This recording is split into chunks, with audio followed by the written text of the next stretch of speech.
Hi friends, काल सुट्टी मिळाली नाही म्हणून आज सुट्टी घेऊन सकाळीच रेडी होऊन आम्ही गावी जायला निघालो गणपतीच्या दर्शनासाठी। रस्त्यात केळी दिसली, मग केळीसुद्धा घेतली।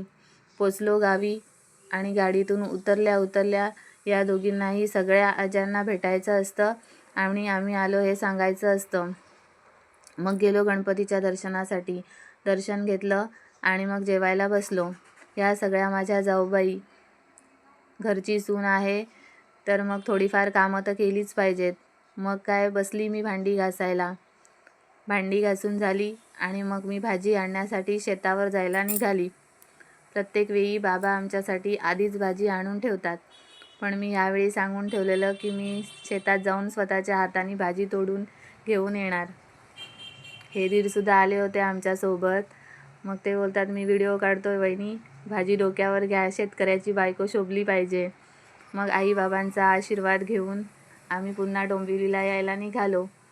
1 मिनिटाच्या ब्लॉगमध्ये एवढंच। मोठा ब्लॉग बघायला विसरू नका। बाय।